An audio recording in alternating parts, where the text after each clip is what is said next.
Well, good morning, everybody. Sprinkling of snow here.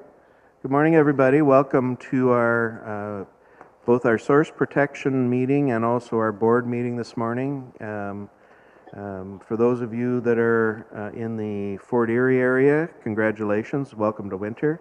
For those of us who are in the north and the west, we've had a bit of a dusting, but hopefully everybody's going to be safe today.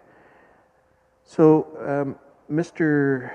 Baval, so are we going to start with the Source Protection Authority meeting? Is that correct? That is correct, sir.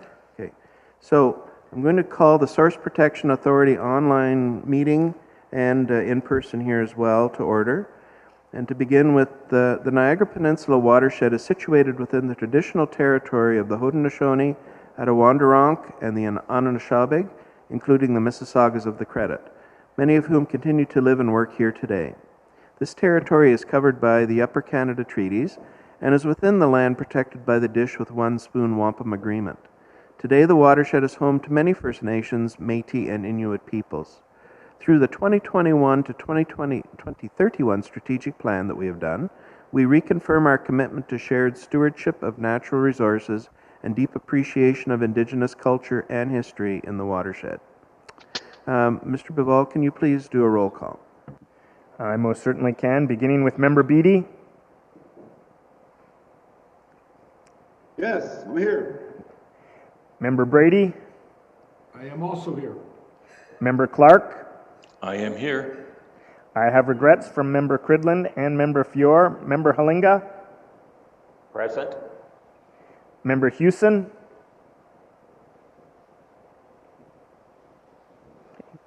Member Ingrao.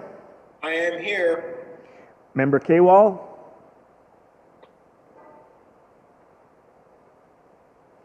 Member McKenzie. Member Kewal is just joining. Sorry about that. Okay. Member McKenzie. Present. And we have Vice Chair Metcalf. Present. Member Rapley. I'm here. Can you hear me? Yes, sir. We have regrets from Member Shurton. Member Smith. Yes. Member Steele. And we have regrets from Member Tattison. Member Woodhouse. Present. Member Wright. Present. And Chair Foster. I am here as well. Sorry, member Kewal came in late. Grant. Yep, We gotcha. We got you, Ken. Thank you. Agenda. Are there any changes or additions to the agenda that anyone wishes to deal with this morning? I do have one item that I'm going to mention at the beginning, and that is regarding our an appointment, but I will do that right after the approval of the agenda. Mr. Beatty, would you move that we accept the agenda? And Mr. McKenzie, would you please second that? Is there anyone opposed to us having the agenda as outlined? Seeing none, thank you.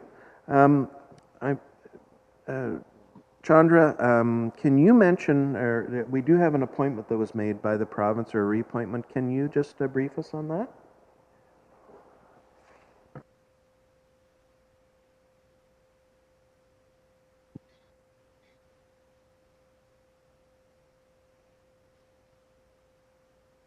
There we go. Our source protection manager, Thomas Pork, is there. He can fill in, but I just wanted to congratulate the chair, the former chair, Bill Hodgson, who has been reappointed by the province in that position for the next Source Protection Committee. And that's the correspondence you have in front of you. Great, thank you. And on a personal level, Bill is great in that role, and I'm very pleased the province decided that is where they are going with that, so that's great. Are there any declarations of conflict of interest this morning? Seeing none, we do have our previous minutes of the Source Protection Authority meeting that was dated May the 20th, 2022. Member Rapley, would you move that we accept those minutes? And Member Kewal, would you second that, please? Thank you. Yes. Yep, thank you both. Anyone opposed to us accepting those minutes? Seeing none, let us move on to correspondence. And here we are. The email dated October 19th, 2022, from Kristen Corrigal, the Director, Conservation and Source Protection, Ontario Ministry of Environment, Conservation and Parks, Resource Protection Committee Chair appointments. So with that, can I get Member Smith to move that we accept this correspondence?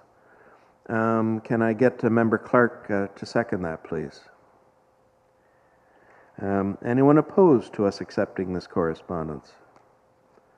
That would be kind of funny, actually, if we opposed accepting correspondence, but let us move on to our next item, which is the discussion item. Report number SPA 0222, updates to the operating policies of the Source Protection Committee Members Handbook. Chandra, who should I turn this over to? Thomas Bork. Thomas, could you please go ahead? Certainly. Excuse me. Mic check. Can anyone hear me okay? Yes. Awesome. Perfect. So good morning, Source Protection Authority Board. This report is basically an update to the Source Protection Committee Members Handbook, which is another way of saying our written rules and procedures.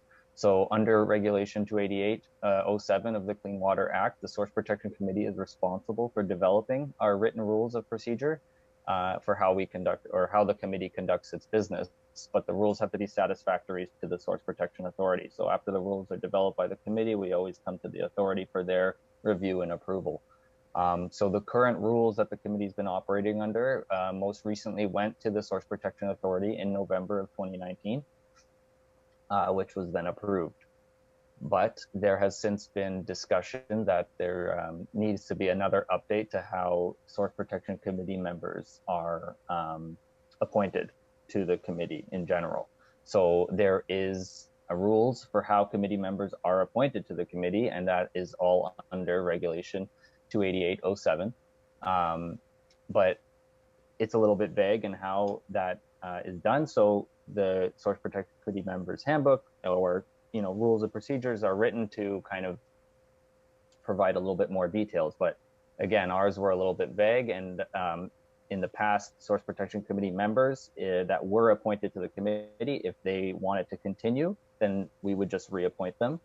And it was kind of brought to our attention that that might not be the best sort of process for appointing committee members, because it doesn't, the Source Protection Committee is supposed to be a multi-stakeholder group that's open for everyone to apply to. And if we're not kind of having an application process when these members' terms expire, then maybe we're not recycling committee members as we should be. So with that, we've proposed an update which has been presented to the Source Protection Committee, and they reviewed that at their last meeting and approved it.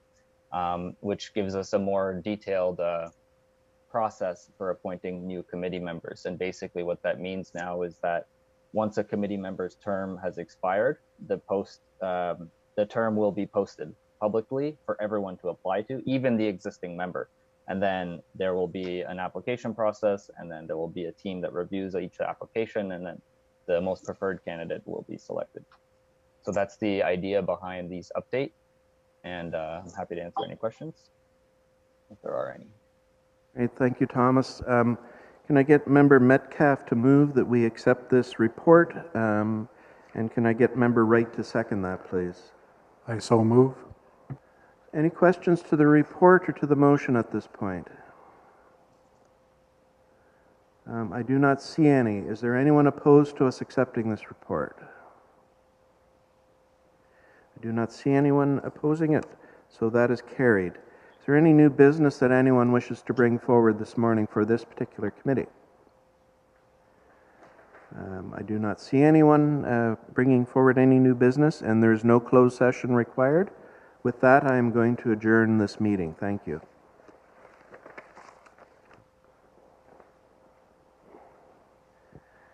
So just like that, we are going to roll into our next meeting, which is the full authority meeting of the NPCA held this morning. I'm going to do the call to order to this meeting. So, first off, the Niagara Peninsula watershed is situated within the traditional territory of the Haudenosaunee, Attawandaronk, and Anishinaabeg, including the Mississaugas of the Credit, many of whom continue to live and work here today. This territory is covered by the Upper Canada Treaties and is within the land protected with the Dish with One Spoon Wampum Agreement. Today, the watershed is home to many First Nations, Métis, and Inuit peoples. Through the 2021 to 2031 strategic plan that we have done for the NPCA, we reconfirm our commitment to the shared stewardship of natural resources and deep appreciation of Indigenous culture and history in the watershed. Grant, could you please take the attendance for this meeting, please? I will. Once again, Member Beatty, I'm here, Grant. Member Brady, I am here. Member Clark, Still here. and we have regrets from members Cridland and Fior. Member Halinga, Present. Member Hewson,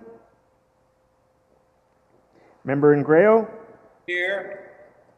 Member Kaywall, Here. Member Mackenzie, Present. Vice Chair Metcalf, Present. Member Rapley. Present. We have regrets from Member Shurton, Member Smith. I see him. Yes. Member Steele. We have regrets from Member Taddison, Member Woodhouse, Present. Member Wright, Present. Member Foster, or Chair Foster. Yeah, thank you. I'm here. Is there any additions or subtractions from the agenda that we would like to do at this point? Seeing none, can I please have Member Beatty move that we accept the agenda, and Member Wright, would you please second that? Anyone opposed to us accepting the agenda as written? That is carried. Are there any declarations of conflict of interest this morning? I do not see anybody stating that. Just a second. I'm rearranging my papers because of the various meetings going on here. We have the approval of two sets of minutes. One is the minutes of the full authority meeting dated October 21st, 2021, and the minutes of the special full authority meeting dated November the 4th, 2021. Can I get Member Kaywall to move that we accept these minutes? And can I get Member Metcalf to second it, please? Yes. Great, thank you. Any questions or comments to the minutes, or I guess it'd be questions to the minutes themselves? Seeing none, all those in favor of accepting these minutes? I guess anyone opposed? I'll continue going that way. Anyone opposed? That is carried. Thank you very much. Chair's update. So the chair's update, gosh, there hasn't been anything happening in the province at all in the last little bit, so there's really not too much to talk about. There is one thing that I would like to do, and I would like to turn it over to our CAO, Chandra, who had the privilege to speak on behalf of the NPCA in Toronto yesterday. So, Chandra, could you give us a quick update on that meeting and your views on it? Thank you. Thank you, Chair Foster. So yesterday around 4 o'clock, NPCA delegation was presenting to the Standing Committee regarding Bill 23. Joining me today were Director Yates and Senior Manager David Deleuze. Our delegation was well received. We were presenting with some of the other delegates together. There was a very healthy discussion, and I personally feel that the committee members were listening. I see a lot of nods and support there. Our delegation and presentation was based on the November 4th letter to the Standing Committee, which you all have a copy of. What we did additionally, to highlight the importance of the proposal on ERO regarding wetlands. Our staff mobilized really fast. Within a day, they prepared 4 very elaborate maps using Ministry of Natural Resources data.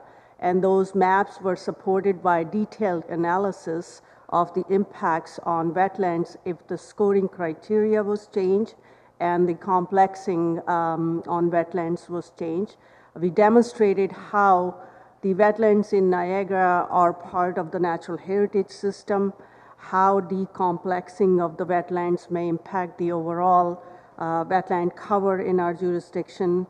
And we also demonstrated how the scoring of PSWs and non-PSWs will impact the wetlands. I have copies of the 4 maps that staff prepared. They were submitted online to all the committee members, and they were handed in during the meeting to all the committee members. So that was very, very impressive on our part to do that. And credit goes to our team for doing that job really overnight, I would say.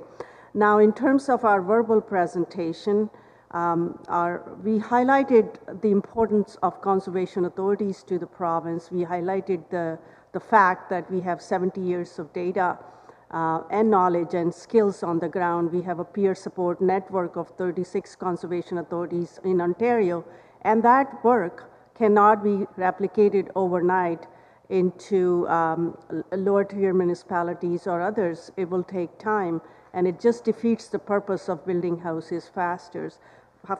We gave them the example of Walkerton crisis. When Walkerton crisis happened, conservation authorities were given a major responsibility to urgently mobilize the science and watershed data. We delivered on that mandate of the province, and till date, we work as source protection authorities. And that's the value we bring to the whole agenda of development in our jurisdiction. So with that example, we once again highlighted to the committee 3 or 4 key areas. Obviously, we only had 7 minutes to present. Our first proposal was targeted at the regulatory roles of conservation authorities. We were able to demonstrate that the regulatory responsibility changes will be precedented, and it will not give the benefit the province is hoping that it will, and it will be a risk to public health and safety, because the decision makers who this responsibility will be downloaded or uploaded are just not ready to deliver on it. We recommended that the core responsibility of conservation authorities should be maintained. We also provided a suggestion that the province can set up a task force on attainable housing and mandate all regulatory agencies to work together with defined metrics and measures and reviews every year. Our second proposal was related to the changes to the MOUs, Memorandum of Understandings. That's where CAs do good work for municipalities using their skills on natural heritage and stormwater. We requested that mandate be maintained because, once again, for the same reason, municipalities are not ready to understand the broader watershed context, analyze the data, apply a very complex technical understanding of ecosystem to make those decisions, and that CAs be allowed to continue with that mandate of supporting local municipalities with the reviews on stormwater and natural heritage. Our third point was in regards to removal of pollution and conservation of land from as a test from Schedule 2 of Bill 23 under the CA Act. And we mentioned that these tests are fundamental to the protection of regulated areas and an important first line of defense. We also mentioned that these tests also help us deliver on our provincial and federal mandate under the Great Lakes Water Quality Agreement and Canada-Ontario Agreement. Our fourth point was, and the most important one, was related to the provincially significant wetlands and the whole changes to the wetland evaluation system. We highlighted the impacts that it may have on wetlands in Niagara, and this is a Niagara-specific issue for sure. We recommended to the province that instead of eliminating the complexing and scoring criterias, we should be engaged as conservation authorities who are experts and know stuff on the ground, and that we can work with the province to using science to come up with any improvements to the evaluation system. We also recommended that conservation authorities can be the leading agencies maintaining the mapping and data behind wetlands across Ontario. So in closing, we did deliver the message that there are serious unintended consequences. It's an impact on conservation authority mandate, and the province need to rethink, or changes need to be made under Bill 23 as it is tabled right now. Questions from there? We were targeted on our streamlining and delays in permitting and the fees, and our team was well prepared to respond to those questions. Thank you, Chair. Yeah, thank you, Chandra. Just to let you know, Chandra was at that meeting yesterday and then proceeded to come through the crazy weather back to Niagara, and she spoke to the new councillors, both from Niagara region as well as from many municipalities across Niagara last evening, and outlined what the NPCA does, and as well talked about her meeting yesterday as well in Toronto. So anyway, thank you very much for all you do, Chandra, and I'm really pleased that you had the opportunity to speak on behalf of us and CAs at that particular board in Toronto. So let's move on to our correspondence section. Ken, I'll take questions. If you want to ask questions to Chandra, we'll do that later, okay? So, what's that? I don't have a hand, so. Oh, okay. Yeah, we'll, any questions to Chandra, we can do that later in the meeting when we come to her report, okay? Okay, thank you. Yep. Correspondence. We have 2 items of correspondence this morning, and we do have a motion that's requested to be passed this morning. So the 2 items of correspondence, A is there's correspondence dated October the 5th from Stephanie Paparella, the Legislative Coordinator from the City of Hamilton, and the second one is from the Honourable Steve Clark, Minister of Municipal Affairs and Housing, re-proposed amendments to the Greenbelt Plan. Can I get Member Rapley to move that we accept this correspondence, and can I get Member Woodhouse to second that, please? Thank you. Is there anyone opposed to us receiving this correspondence? Thank you. We do have a motion that has been part of this package, so can I get Member Smith to move the motion that we wish to bring forward at this point? And can I get Member Halinga to second it, please? And the motion is that staff be directed to provide comment to the Minister of Municipal Affairs and Housing regarding proposed amendments to the Greenbelt Plan, the Greenbelt Area Boundary Regulation, which is OREG 59/05, and the Oak Ridges Moraine Conservation Plan. 2, and that staff submit comments to the province on behalf of the NPCA in respect of ERO 019-6216, proposed amendments to the Greenbelt Plan, ERO 019-6217, proposed amendments to the Greenbelt Area Boundary Regulation, OREG 5905, and ERO 019-6218, proposed redesignation of land under the Oak Ridges Moraine Conservation Plan, OREG 140/02. Any questions or comments to this? I'm seeing none. Anyone opposed to us passing this motion this morning? Thank you. Chair Foster? Yes. Just a matter of protocol, is it expected for a conservation authority based on watershed boundaries to comment upon areas outside of our watershed, e.g. properties in the Oak Ridge Moraine. I'm not trying to be critical of this motion, just trying to follow the understanding. Thank you. Director Yates. Okay, Director Yates, could you comment on that, please? Thank you, through you, Chair. Our comments will be centered on the 3 areas identified in our watershed. So there are 2 areas in Grimsby. One is a proposed removal of the Greenbelt Plan area. Another is a redesignation that's existing in the Greenbelt Plan area. And then the other one is in Hamilton, which is a proposed removal of the Greenbelt area. So we've met with Hamilton staff to discuss the one area in Hamilton, and we're reaching out to Niagara Region and Grimsby to discuss the other 2 areas, and we'll focus our comments within our watershed in those 3 areas. Thank you, Director Thank you. Yates. Is that okay, Member McKenzie? Yes, that gives me a better understanding. Thank you. Anyone opposed to us passing this motion this morning? Seeing none, thank you. Let us move on to our next item, which is, as I rearrange my papers once again,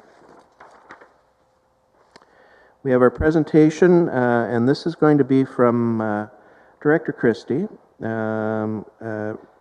regarding the Rockway Conservation Area project design for public consultation and the enhancement that's going there. Director Christie, please go ahead. Thank you, Chair, and thank you for allowing me to speak about a really exciting project we have going on.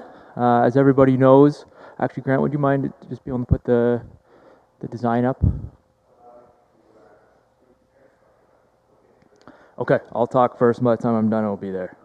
On August 3rd, 2022, the NPCA officially acquired Rockway Community Club, also known as 2021 Regional Road 69 in Lincoln, Ontario.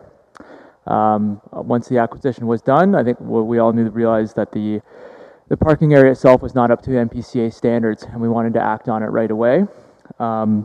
Staff did initiate an enhancement plan immediately, and as of today, now have a concept design to share with you and to share with the public.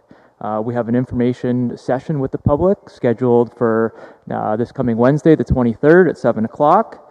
Overall, the project is a complete enhancement project similar to our Cave Springs one that we are completing now in 2022. The project includes an enhancement of the parking area and access area, as well as the trail systems and wayfinding and educational signage. Any luck, Grant? I think you're good. I think everybody has a copy of this in their package, so keep going. Perfect. So if everybody has a copy and is able to look at the design that they have, the actual enhancement project features a new permeable parking area with various low-impact development features. It has an increased tree canopy, green space, and granular accessible trail. A new trail system and wayfinding to complement the current Bruce Trail that's on the property. A picnicking and seating area in place of the existing building structure that was there currently. Interpretive and educational signage, an updated lookout with an emphasis on health and safety, as well as a new automated gate system. So timelines for the project, we're doing communication engagement with stakeholders for the remainder of 2022. Come January and February, we'll be finalizing the design and permits and hopefully initiate development and construction in March and April with a project completion date of June 2023.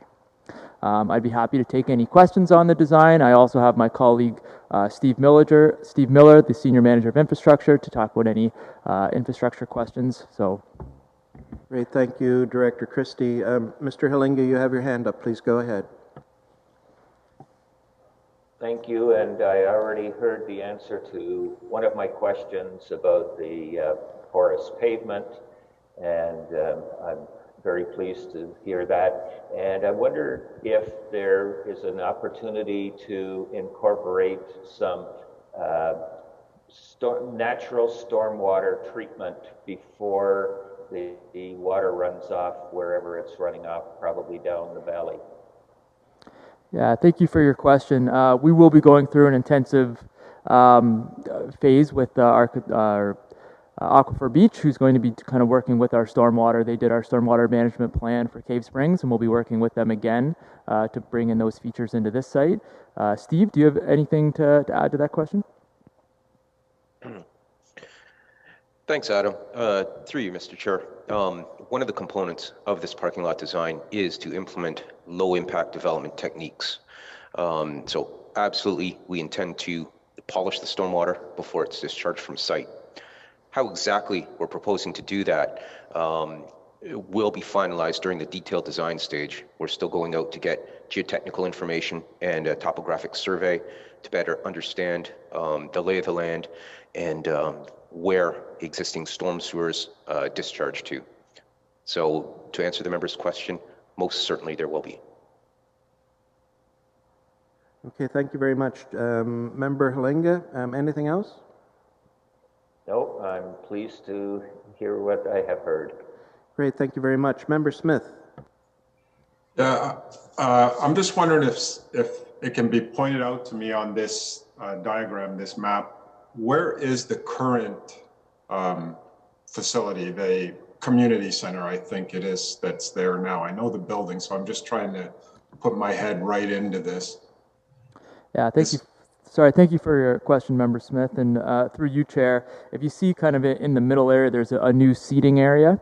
That's in the existing of the current building that's there. So it's kind of right in the heart of it, right in the middle. There's a little, looks like a little seating area that will be kind of used for picnicking. That's where the current building is. The octagonal. You got it. The six-sided. That's not an octagon, is it? But not the round seating areas. The almost stop sign shaped one. Then that's where the building is now. That's correct.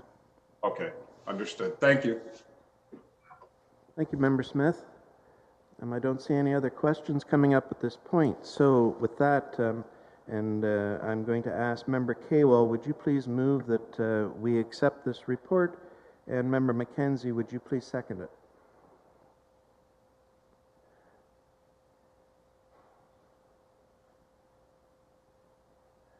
I don't hear anything, so I'm assuming that's okay.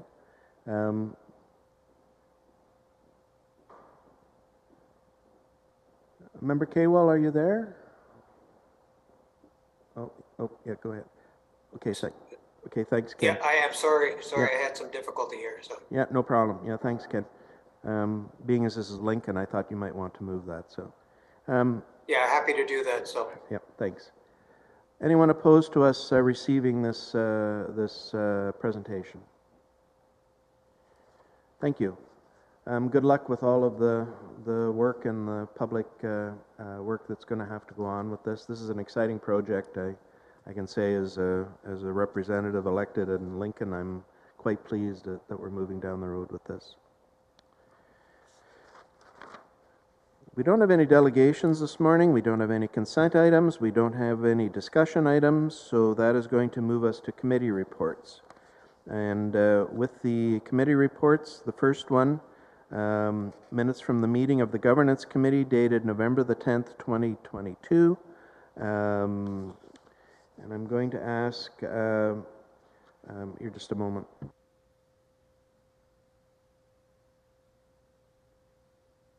I'm going to move Member Ingrao that we receive the minutes. And can I get Member, I'm going through my list here. Member Brady, would you second it, please? Any questions or comments to the minutes at this point? Seeing none, all those opposed to us accepting these minutes? Thank you. Our next item within this is an approval item within this, so it's report number FA 4622, re 2023 fee schedule. Oh, I'm sorry. I am ahead of myself. The chair has screwed up. Let me take a step backwards and let us go back to item AI, which is recommendation number GC 37 2022, re section 8-2-3-1, buffers to wetlands. So this is an approval item this morning. And can I get Member Halinga to move that we move this particular motion? And can I get Member Mackenzie to second it, please? Certainly.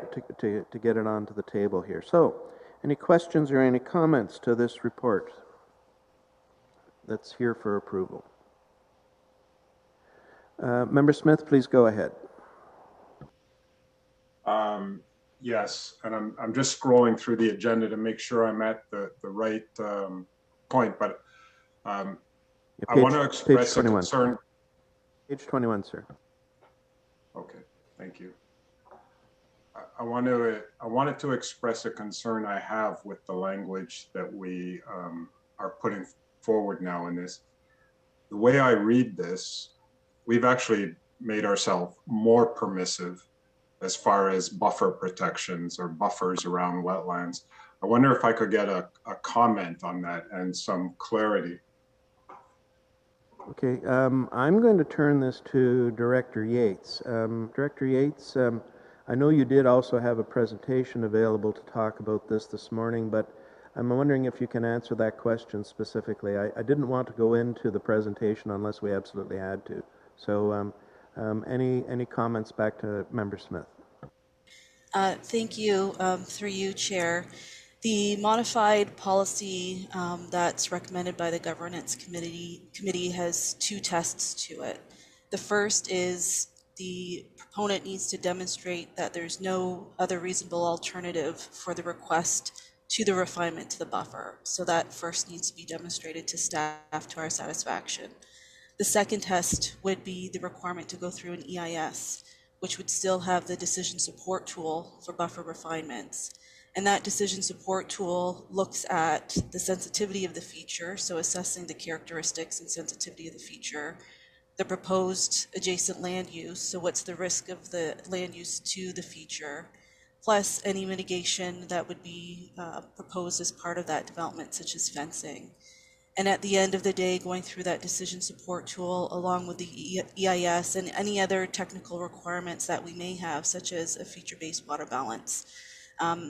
Staff then would make a decision on whether or not it'd be appropriate to reduce the buffer. It's important to note as well, as part of that decision support tool, we can calibrate a minimum and we can set that minimum standard within that decision support tool as well. So we would not be going down to zero in any case. And we need to ensure that we still adhere to the vision and objectives and policies of our policy document for the protection of our wetlands. So that's how that particular policy differs than the first policy we had, which we did identify what those minimum buffer standards would be. And the intention of that at the time when staff were crafting the policy was to give that clarity within the policy itself, that there was kind of that no-go point that we wanted to make sure was clarified. So I hope that answers the question. We do have a series of slides that we did provide that visually illustrates how those two policies generally in a scenario would be implemented to hopefully further illustrate and explain the differences between the two. And with me is David Deluce, Sal Spitali, and Karen Wyanecki to help answer any further questions that the committee may have. Member Smith? Yeah, thank you for that, and that clarifies a lot. So I'm going to make some comments that I hope staff does not take to be derogatory towards them. In fact, my comments are based on what I perceive as future problems with this policy in the way that it's been prepared or the way it's being presented now. And as Director Yates just mentioned, they would not be going down to zero, but that's nowhere reflected in the policy. That is the sentiment of staff at this time. Staff changes, boards change, and direction from boards changes to staff. And we saw dramatically how that can affect our natural spaces during previous iterations of the NPCA, if I can just put it that way. I view this policy, the way it's written, as, and also I think there's very subjective language in this, where, for instance, when we say there is no other reasonable alternative, very subjective terminology. Reasonable to who? Reasonable to the developer who says, if you make me do this, I'm going to have to spend $1 million extra. That's not reasonable. That I'm very uncomfortable with this. I think we are creating loopholes. We're allowing situations where there won't be consistency. Homeowners again will complain that, yeah, hard policy is applied against me if I want to, for instance, add a swimming pool or a shed in my backyard, but the big developer who wants to do all of A, B, C, and D gets lawyers and they fight about what's reasonable, what's not reasonable, and they get what they want. I am uncomfortable with this policy, but for now, I see other hands are up. I'll just wait for other comments if you don't mind. Thank you, Member Smith. Member Kaywell. Thank you, Chair. So I believe we've got 3 alternatives here. The first one is the stick to 30-meter buffers and no reductions to that. That generated a very robust discussion at the Governance Committee meeting. And at the end of the day, the Governance Committee did not support that. I think with good intentions, the Governance Committee brought forward the recommendation that's in front of us today. But, you know, I support what Member Smith says. I'm a strong believer that if you're going to have minimums, they should be embedded in the policy. And the recommendation from the Governance Committee does not embed those minimums in the policy. So I view 30 meters at one end of the spectrum. I view the Governance Committee recommendation at the other end of the spectrum. And I believe that the third alternative that's there is the original recommendation that staff brought forward to us at the last meeting that spoke about 10 and 15 meter buffers depending on the size of the wetlands. I think I would like to suggest that what this committee, what the board does today is to actually defeat the recommendation from the Governance Committee. And if that happens, I'd be quite happy to make a motion to go back and accept the original recommendation that staff made at the last meeting. Thank you, Chair. Okay, thank you, Member Kaywell. Member Clark.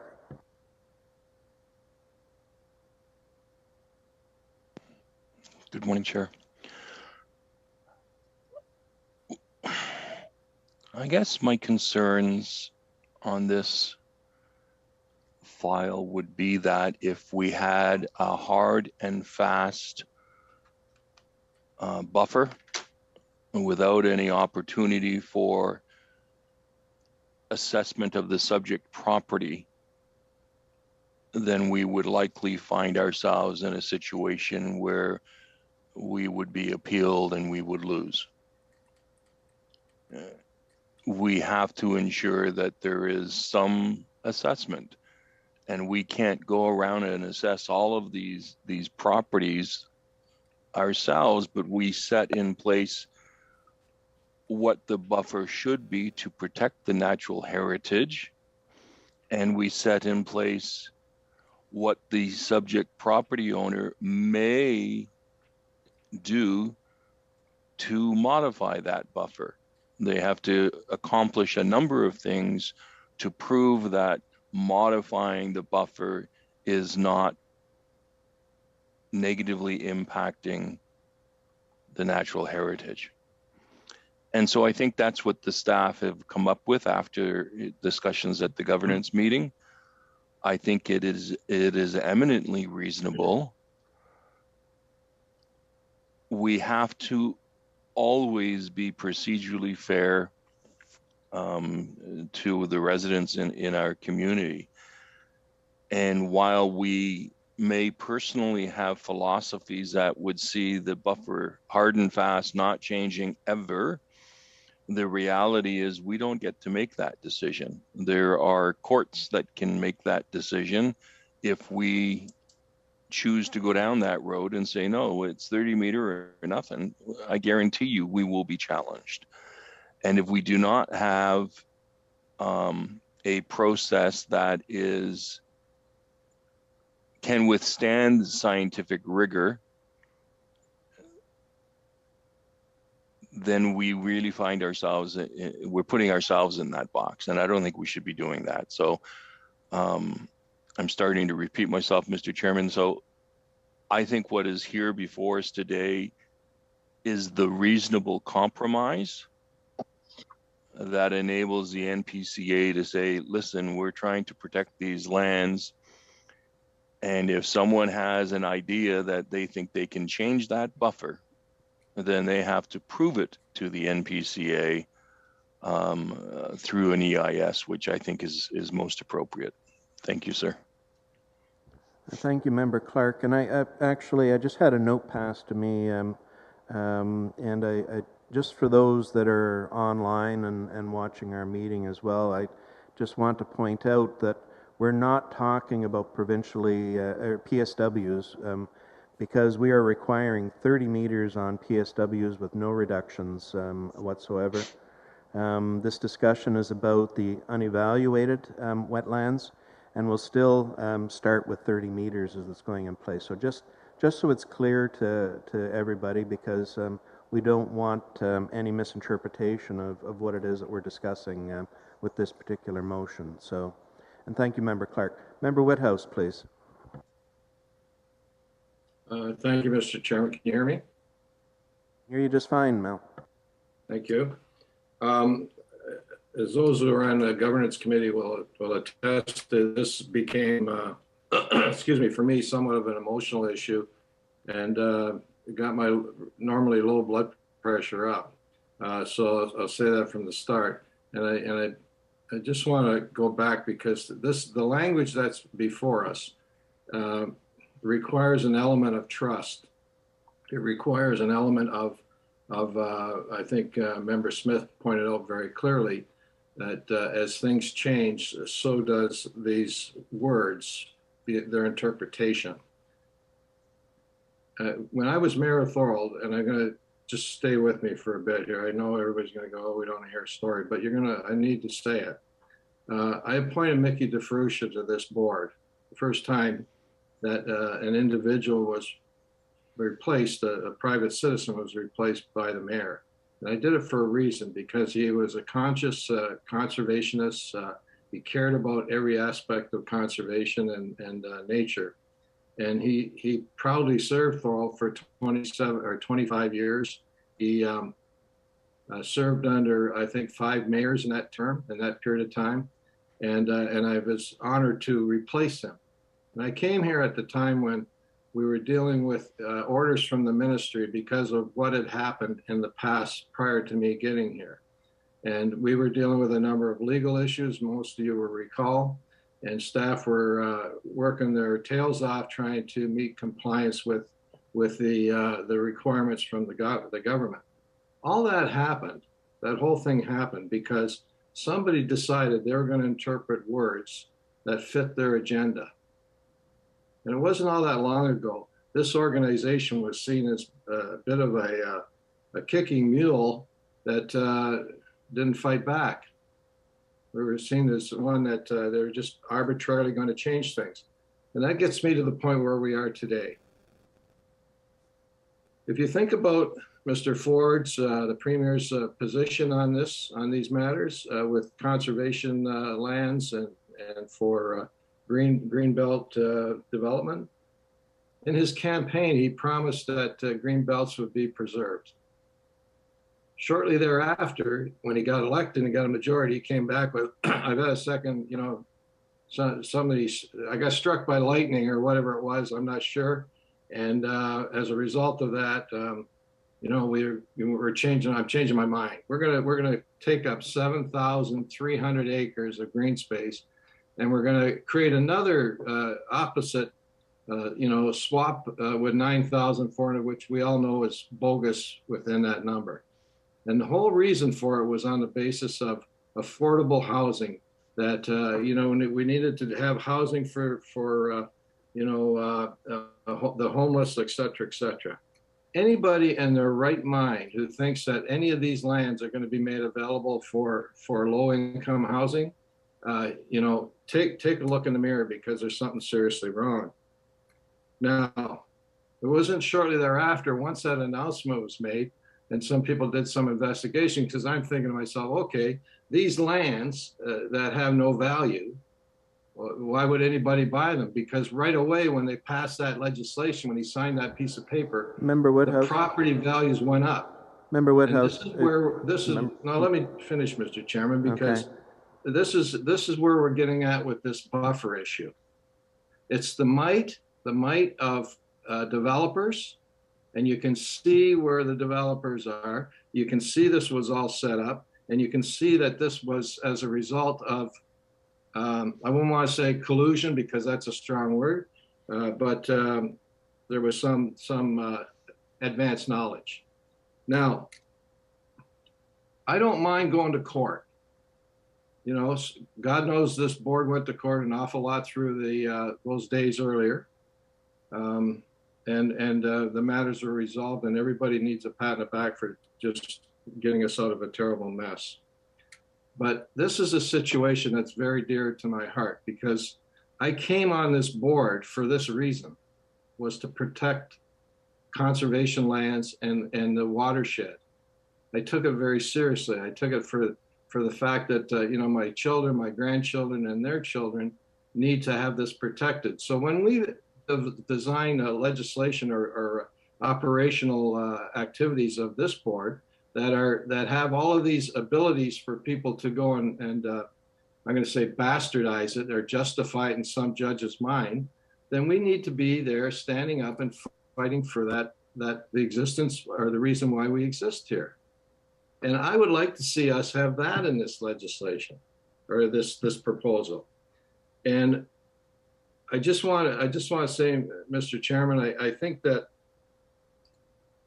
I lived in Grantham. I grew up in Grantham, and you're from Lincoln, so you'll share with this. And Ken, all those tender fruit lands when I was a kid in Grantham got bulldozed over. All those farms are gone. Farmers made their money. Developers made even more money, and those tender fruit lands are gone forever. And there's one of two spots in Canada that existed, and we don't have it anymore because of greed. And this is what I see this as. We need to stand strong.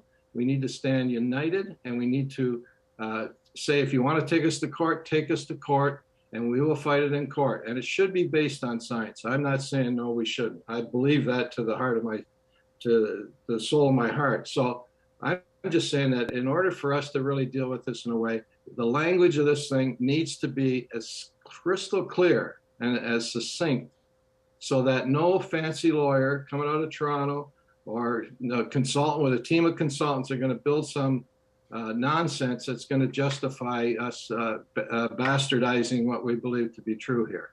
So I've said that, Mr. Chairman, and I will cease to talk. Thank you. Thank you for the time. Thank you, Member Woodhouse. I have a Member Smith's hand up again for the second time around. Does anyone else wish to speak for the first time here? Member Rapley, please go ahead.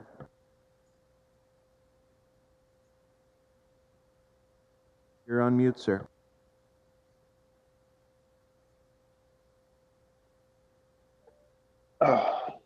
Unmute.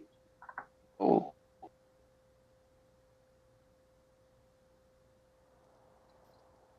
Press the button again.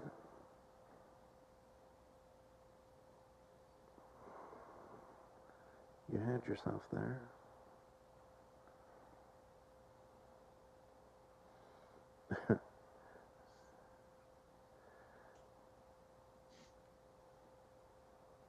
Okay, Member Rapley's having a few technical issues here. Member Smith, please go ahead, and we'll get Member Rapley figured out. Thank you, Chair. I just wanted to make a comment in regard to the talk of having to defend ourselves in front of court. I do believe everything that Member Woodhouse stated about if we have to defend ourselves, then we shouldn't fear going that way. As long as we're confident that the science and the reasoning is sound, then we go that way. But the real point I wanted to make is that before it ever got to that point, there is always an appeal to the board that is possible. So if that language is removed, the language that I identified, which is basically the notwithstanding section, so point 2 in that policy, proposed policy. And if a particular developer feels that they were hard done by the processes that staff put them through and that they didn't get the judgment that they wanted, they still retain the right to an appeal to the board before it ever goes to the court. So the board of that day can make a decision based on the realities of that day. But at least the policy is there that doesn't provide this. And again, I'm going to use the word loophole language where lawyers can drive trucks through language like that. And I think we've all experienced that. That's the end of my comment, really, is just to say we don't have to fear the courts because there is a step involved before it would ever get there, and that's an appeal to the board. And if the board of the day decides we're going to fight this, whether we have to take it to court or not, that will be a board decision of that day. Thank you. Okay, thank you, Member Smith. Member Rapley,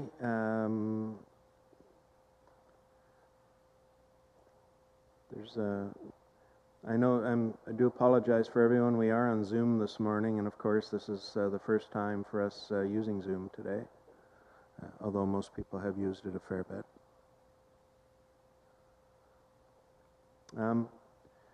Bill Rapley, you may just want to try pressing your space bar and holding it down.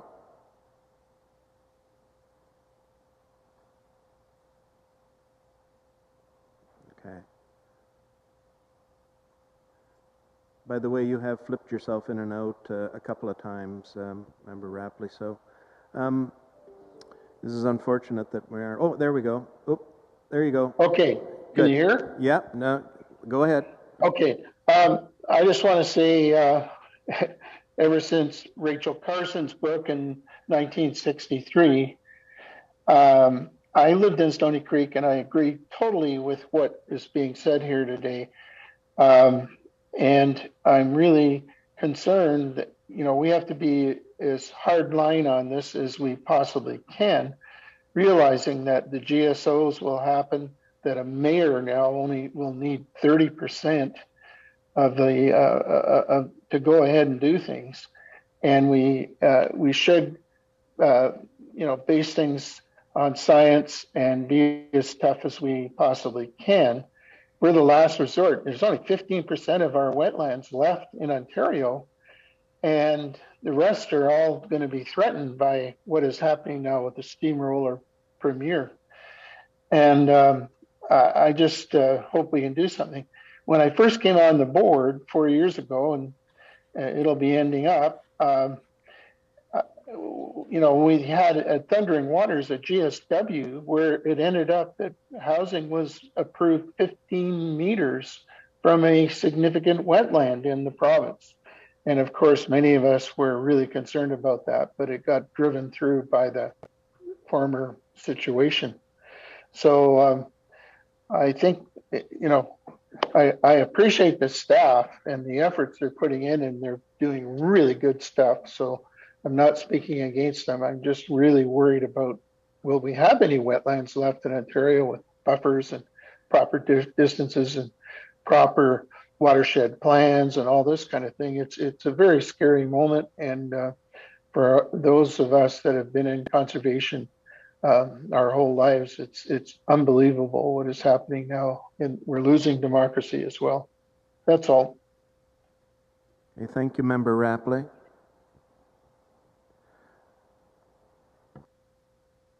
Chair Foster, could we have a recorded vote on this motion, or recommendation, sorry? Yeah, certainly, Member Metcalf.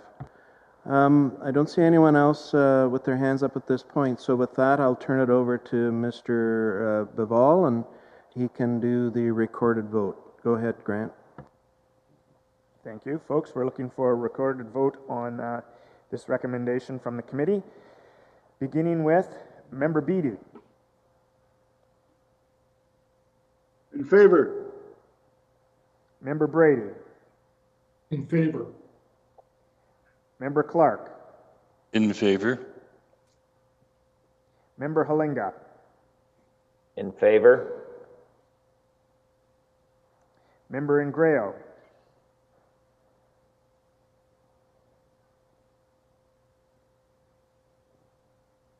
Member Ingrao.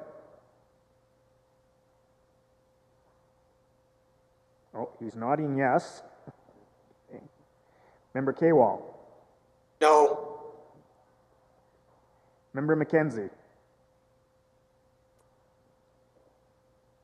Yes. Member Metcalf. In favor. Member Rapley. Yes. Member Smith. No. Member Woodhouse. No. Member Wright. No. And I really think that it needs more meat on the policy. I really. Member Wright, we're in voting, not discussion. Thank you. and Chair Foster. Yes. Motion carries. Okay, the motion is carried. Let us move on to our Finance Committee this morning. The minutes, first of all, let's deal with receiving the minutes themselves. Minutes from the meeting of the Finance Committee meeting dated November 14th, 2022. Member Beatty, would you please move that we accept those minutes, and can I get Member Halinga to second that, please? No move. So seconded. All right, thank you. Anyone opposed to receiving the minutes? That is carried. We do have two reports to approve out of that.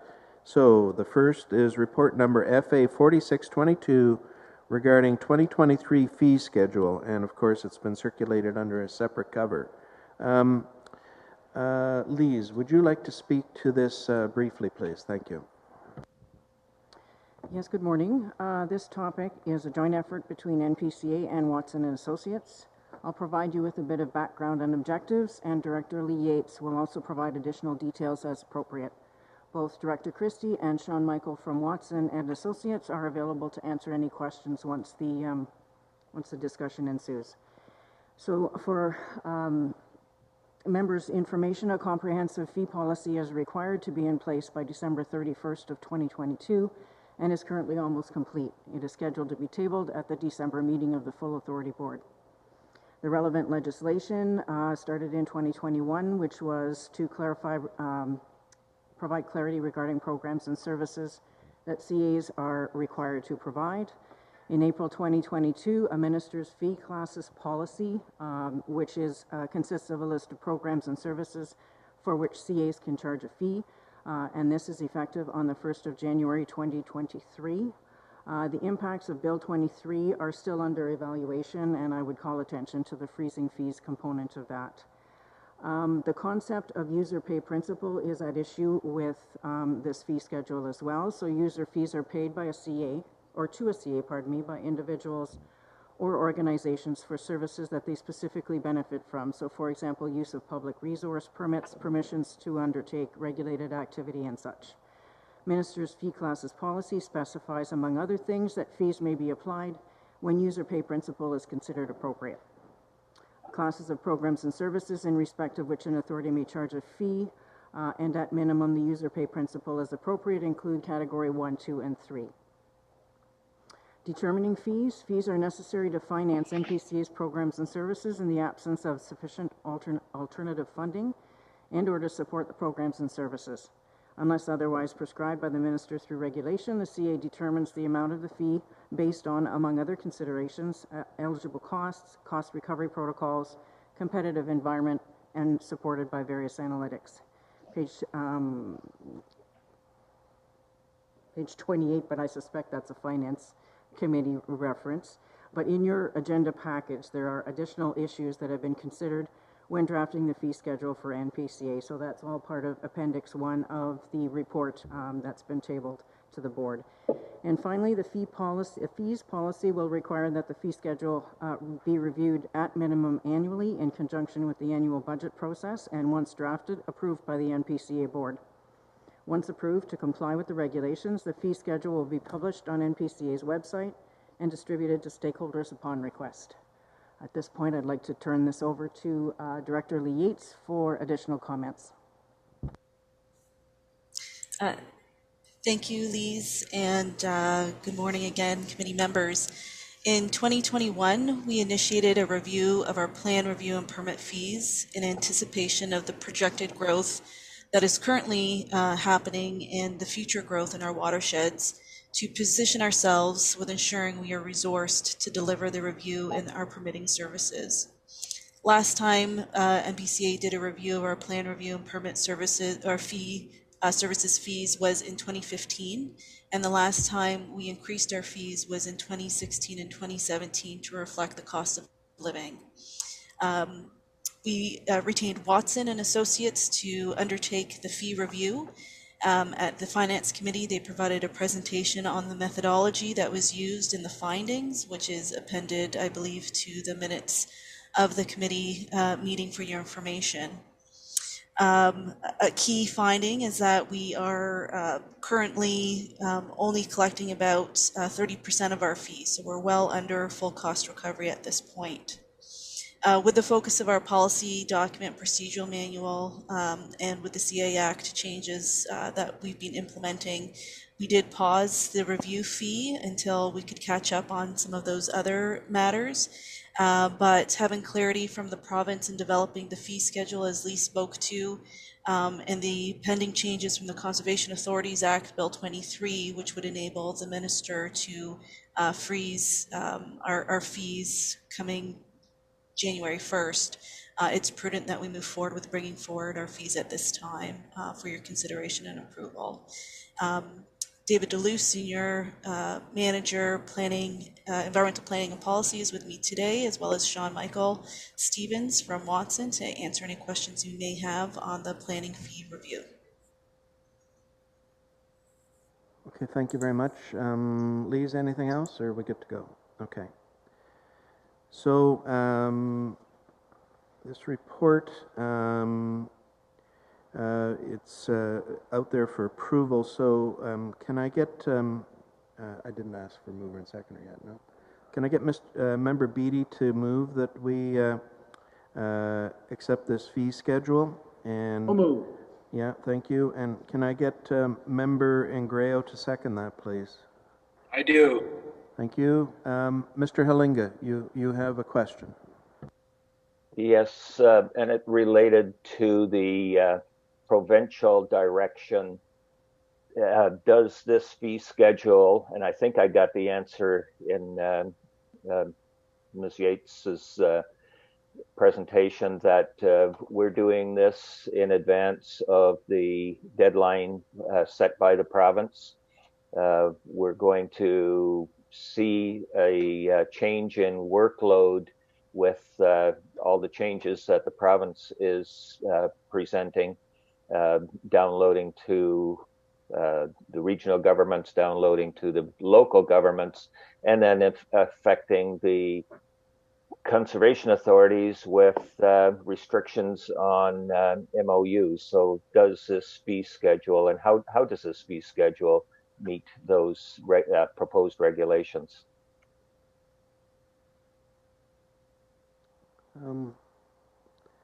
A question there. So I guess Director Yates, would you like to take a shot at that? Thank you, through the chair. Yes, the fee increases not only will meet our current needs right now to catch up. We're in the process of catching up in our fees to get to full cost recovery where we are, but the intention is also to help us resource in anticipation of the work that's forthcoming. So, we've identified five positions we'd like to fill, in the coming few years to really staff up and resource our planning and permit review section, including another water resource engineer, a geotechnical engineer, more senior staff, intermediate and senior staff in planning, ecology, and planning, to make sure that we are well resourced so that we can continue delivering on our services and looking and anticipating the additional work that's coming our way. Thank you, Director Yates. Member Halinga, anything else? No, that answers my questions. Thank you. Great, thank you very much. We have a duly moved and seconded report now on the floor. Anyone opposed to us accepting this report? And that is carried. Let us move on to our next report, a somewhat important report. The 2023 draft budget and municipal levies, and that is under a separate cover that you've received. Very good discussion at the Finance Committee on this. Lise is going to offer some additional commentary as we deal with this. And by the way, I would like to have Member Beattie move that we accept the report, and Member Brady, could you second that as we have Lise get into the discussion? So moved. Thank you. Go ahead, Lise. Thank you, Chair Foster. Just give me a moment to share my screen and I'll bring up a presentation.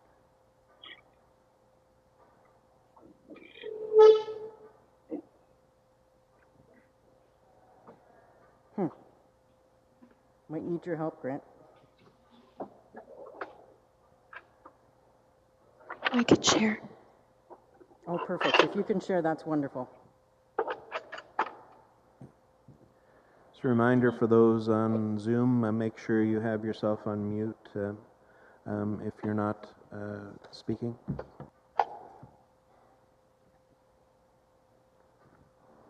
Just bear with me.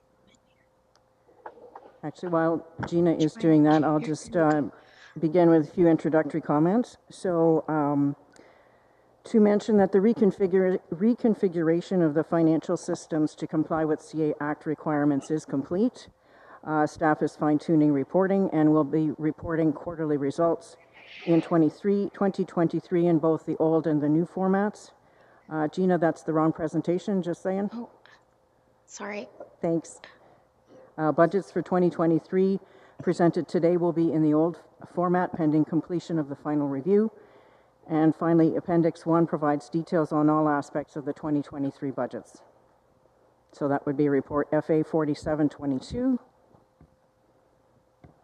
My intent today is to provide you with high-level overview of the information presented both in the report itself and in Appendix 1.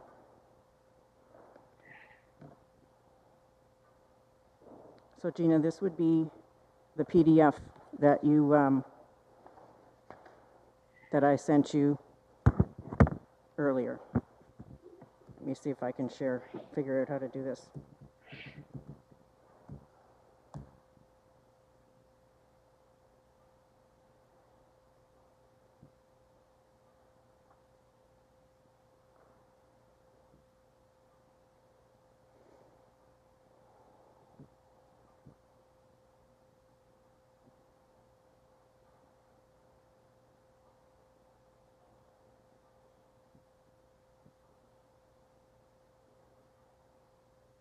I have it.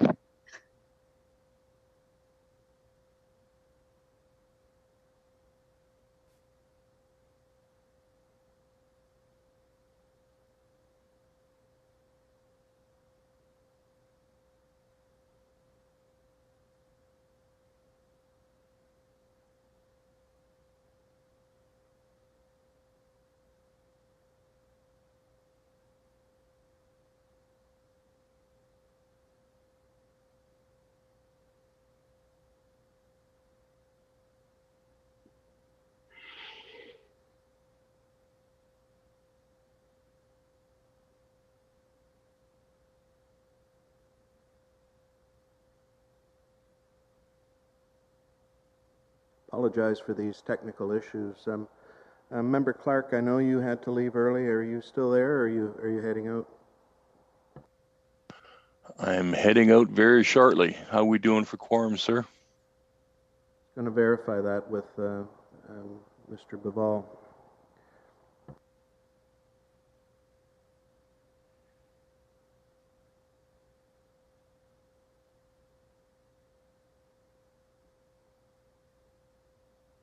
Okay, technical issue solved. Now Mr. Baval will check the quorum.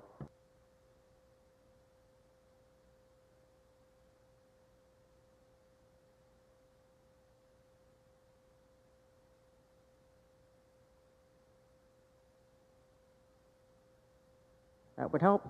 My apologies. So everyone can hear me now? All right, so the 2023 operating budget, as noted on this slide, reliance on municipal levy is decreasing. So in 2023, that is at 54%, down from 58% in 22, 21 was 63%, and 2020 was 65%. On the flip side, self-generated revenue ratio is increasing.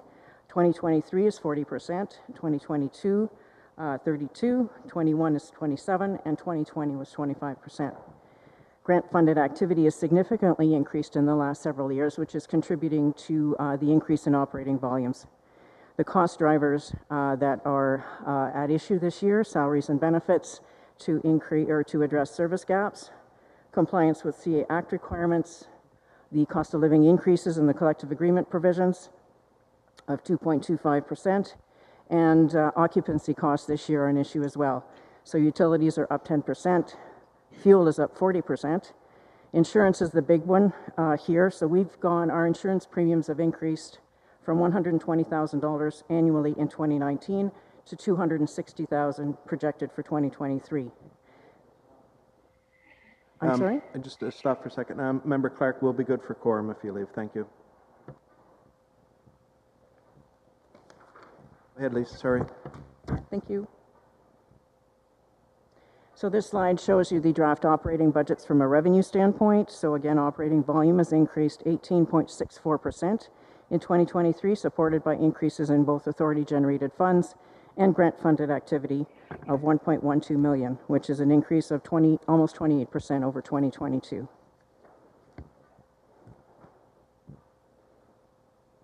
Next, from an expenses standpoint, so the material variances are in salaries and benefits, which are required to address service gaps in planning, climate change, and CA Act-related land care.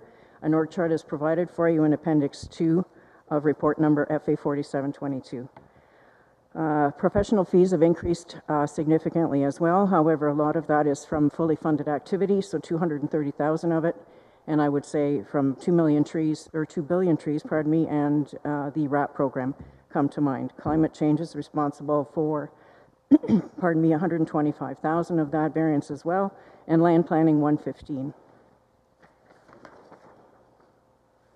This slide speaks to the levy apportionment between our funding municipalities. And so you can see that the Niagara and Hamilton are actually dropping marginally, and Haldimand is coming up in to balance things out. So again, the apportionment is provided to CAs from the MNRF using impact current value assessment data. The levy apportionment is applied to calculate the general levy and each municipality's portion of shared capital projects, for example, asset management and HRIS systems, that type of thing. Pandemic funding has been presented as a separate line item as requested by Niagara Region.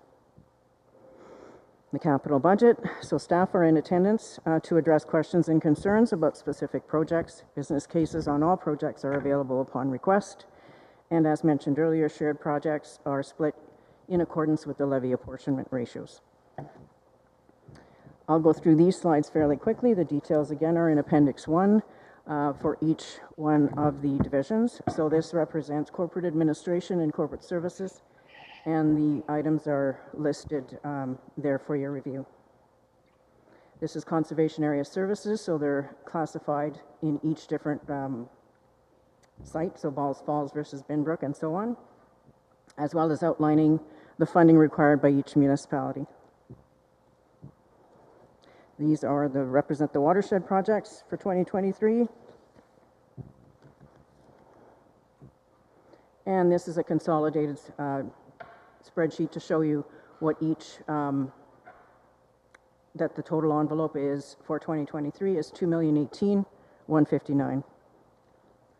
Now the capital and special projects represent past backlog and current critical priorities. Staff is recommending a consolidated increase over 2022 for capital and special projects of $263,000, funded by a modest increase in the municipal special levy of $70,000 and other sources. So for example, WECI funding of $194,000.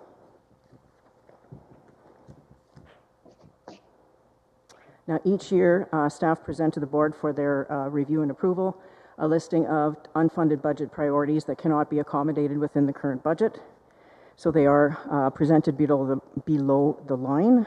Diverse strategies to address gaps outside the existing budget envelope are sought throughout the year, including external funding sources, liaison with the external stakeholders and all levels of government, and we seek out collaborative funding opportunities, which we've been quite successful at in the last several years. So this represents 38 projects for a total of $8,420,000. So this is the levy summary for each one of our partner municipalities.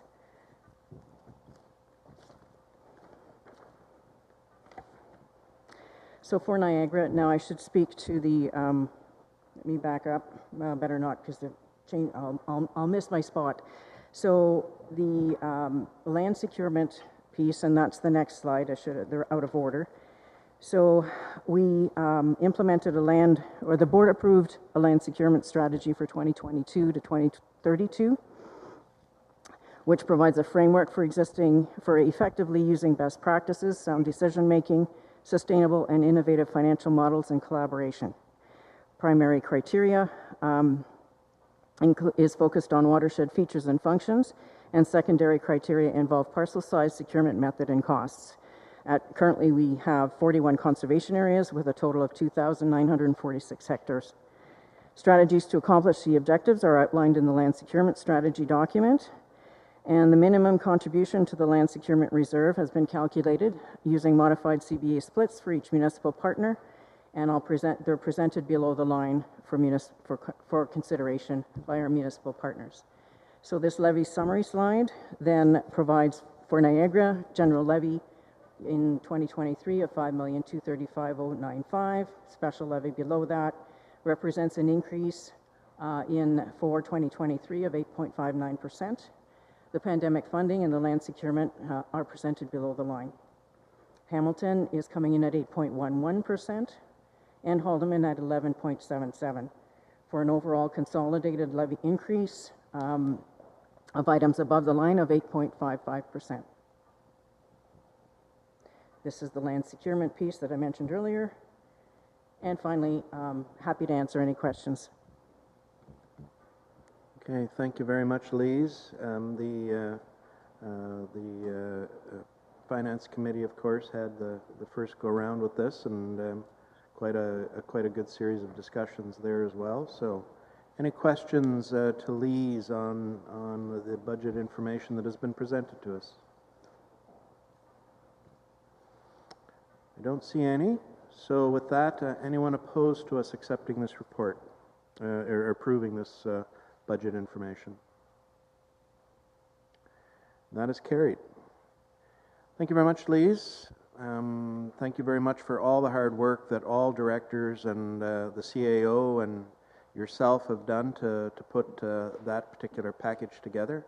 Well thought out and quite reflective of where we are at as an organization and some of the needs, particularly financially, we have. There's no motions. Any notices of motion this morning? Under new business, let us go to our CAO for a verbal update. Please go ahead, Chandra. Chair Foster, the only thing I can think of, we've been so busy dealing with Bill 23 and Greenbelt Act and policies. The only thing I can mention is the Holiday Trail is opening on December 2nd. Is that correct? This year it's bigger and better, and I ask everyone to come and enjoy it. It's such a nice story in our community to have an asset like that we can offer to the community members. I once again thank our staff who have just shown a tremendous amount of work ethic during this tough time over the past month. And I mean, we are a very good team, and I meet with other CAOs and conservation authorities. As you know, it's because of our staff and their sound judgment and quick analysis, we were able to stay ahead of many issues and shown our leadership in environmental protection. I know some members are not happy with the decisions today, but I can promise that there are mechanisms and tools in place that our staff will deploy to protect every inch of every natural heritage and wetland that we can. It's all embedded in the procedural manuals and policies. We are only talking about a small percentage of unevaluated wetlands that we talked about today, but I want to assure the community and members that you have a very good team, you have very good procedures and tools in place, and we just want to carry on with our business and do a good job. Thank you. Thank you, Chandra. John, please go ahead. No, I was just giving a thumbs up to Senator. Sorry, other John. Member Metcalf, sorry. Thank you, Chair Foster.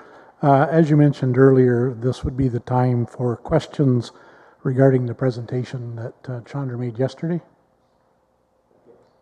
Thank you. Just an update. How well was it received by the standing committee? I know you were well prepared and had great information. So if you could just touch on how it was received and whether it was positive, negative, or indifferent.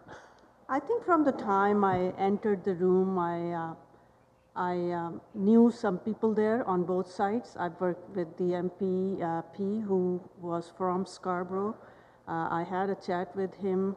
As I was talking and responding to questions, I saw the chair nodding, the committee members nodding. We had some very good statistics and data, thanks to Watson, who has given us a very timely analysis, thanks to Conservation Ontario and our staff for our analysis on the numbers on permitting timing and client service streamlining. We were well prepared. We responded to the questions really well. I knew MPPs on both sides of the table, and I'd worked with them. So there was a lot of respect around the table. After my presentation, many came to me and shook hands, including the Home Builders Association, who was presenting with me, the West End Home Builders. And everybody said that was a good presentation, and we look forward to working with you. I'm hoping to communicate back with MPPs on both sides on that committee and offer them an opportunity to invite us at the table with other Conservation Authority experts and see if we can help them change some of the language in the bill. Great. Thank you, Chandra. Okay, thank you, Member Metcalf. Member Kaywell. Yeah, thank you. Chandra, you mentioned that you presented 4 maps to the standing committee. I'm assuming those are public documents, and I'm wondering if that could be shared with the board. Absolutely, through you, Chair Foster. Yes, absolutely, Member Kaywell. Those maps will be available to board members. In fact, I should have mentioned earlier, they're available. They're provided to the committee, and we'll be making those maps available, including the analysis to all the board members. Great, thank you. Thank you, Member Kaywell. Member Beatty. Yes, I think what you're doing is a necessary thing to do. I think I'd like to see Bill 23 follow Bill 28 out the door, but we'll see what happens. The question I have is, how many other CAs have presented to this committee? Because I hope they all do. Through you, Chair Foster, the practice generally is that Conservation Ontario, our umbrella agency, will go and make a delegation on behalf of all CAs. So Angela Coleman, the general manager, was there on day one. Sometimes specific conservation authorities that have issues related to these type of legislative changes do make an attempt to go and present themselves. In our case, the wetland issue was so important, along with all the other issues like MOUs and regulatory powers of the authority, that we needed to go and make our case, so we did. Toronto and Region Conservation Authority, TRCA, was there as well. And I communicated with our colleagues there. So the three of us have been to the committee so far. Thank you. I would hope that more conservation areas present and tell Mr. Ford what he's doing is incorrect, because they had a lot of success with the other bill because the entire community got up in arms. So I think I don't think it's enough just for Conservation Ontario. Mr. Ford likes attention, and if they all went down there and complained about what he's doing, it's the kind of attention he doesn't like to get. That's all. Through you, Chair, I just want to add that almost every conservation authority has issued public statements. They have sent letters to the standing committee. So there has been a lot of momentum across the Conservation Authority family. Yes, but what you did was sit down in front of them and challenge them with good argument and good science. And if the rest of them can't come to the table, we may lose the issue. Thank you. I think it's important to note, Member Beattie, that we were invited by invitation, I believe, within this. So I think it's important to understand a lot of these things. How the process worked, according to my understanding, you have to have a timely submission, and the committee then decides who's going to come to the table and present. I'm aware of that AMO delegation to the standing committee has been refused. And I was actually really pleased to see that they considered NPCA to be part of the delegation. I'm really thankful that they allowed us an opportunity to be there. Yeah, thank you. Member Then Beattie? I'll ask Mr. Clark, has the Hamilton Conservation Authority got any plans to go, or are you out of touch? Member Clark, I think, has left already. So yeah, give him a phone call, Stu. It's I'll do that. Thank you. Okay, thanks. Member McKenzie, please go ahead. Thank you, Chair Foster. I'm very, very proud that the NPCA was invited to present, and I'm very, very confident in the report that our Chandra gave to us this morning. Chandra, one question. Did you say the AMO was not invited to participate at the committee level? That's correct, Member McKenzie, and I do, by the way, sit on the AMO board as well, and it came as actually substantial surprise because there was an awful lot of very interesting points that come back in from the municipalities on these things, but they chose not to invite AMO to discuss, which I think is almost unheard of at the provincial level. So anyway, a feather in our cap, but not necessarily to municipalities. So. Thank you, Chair Foster. Okay, thank you. I don't see anyone else with their hand up. There's no report on the foundation this morning. Our foundation members are both not here. Both Chandra and I are there as well, but we will bring a full report into our December meeting. Speaking of our December meeting, our intention, and we're hoping that all board members will be interested in this, we would like to do a special meeting, and I would appreciate if everyone can come here to Balls Falls for that one. We'd like to do a lunch together for us as a group. So keep that in mind as that particular meeting rolls up in December. So everyone has done an absolutely superb job on this board. Chairing this, I tell you, is a real privilege on my side of things, and I'm very much looking forward to seeing what happens as all of these crazy things shake out over the next little while. So anyway, thank you, everybody. We have a date for December? Pardon me, what's the date? Is that Yeah. what you said?